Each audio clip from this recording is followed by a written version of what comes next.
درود به شما عزیزان، هر کجای این نقطه خاکی که هستین جاتون خیلی خالی. امروز والبری آفتان هست، جشن به اصطلاح خوش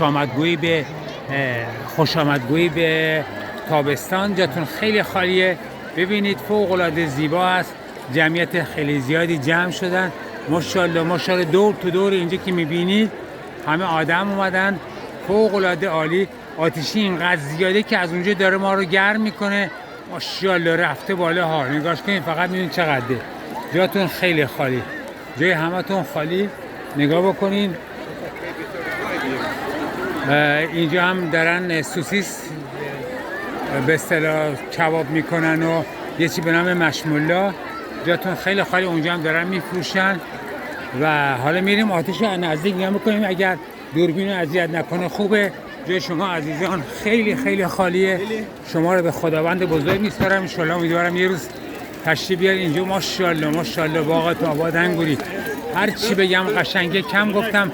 آتش خیلی زیاده، متاسفانه نمیشه نزدیکش بری، خیلی زیاده. ماشاءالله همه هم دارن فیلم برداری میکنن. به به به به، یک کار دولت، یک کار شهرداری است.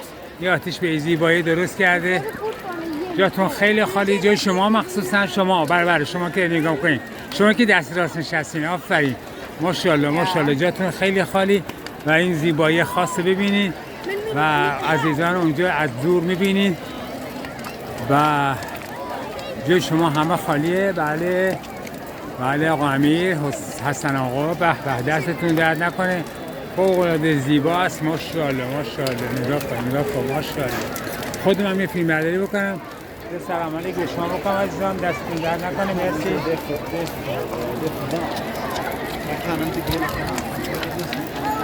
آتیش میزنه ها، واقعا وحشتناکه. خیلی خیلی هم انداخت روش کاغذ رو. ماشاءالله. به به، من آتیش به بزرگی ندیده بودم تا حالا. هست 10 متر داره میره بالا، 10 متر. بله بله ماشاءالله. دوربین اذیت میکنه، میبینی از بس زیاده دست جلو صورتشون گرفتن تا آتیش نزنه. ماشاءالله ماشاءالله. بچه کوچیک و بزرگ ماشاءالله. نگاه کنین خدا وکیل، چقدر زیبایی خاصی. همه رو نگاه کنین. به به به به، ماشاءالله. جاتون خالی، ماشاءالله. جای همتون خالی. ببینید لذت ببرید، ماشاءالله.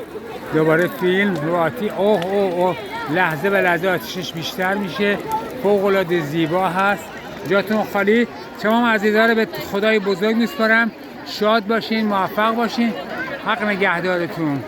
خودم هم که تو فیلم افتادم یک کمی، بازم خداحافظ، قربونتون، خداحافظ.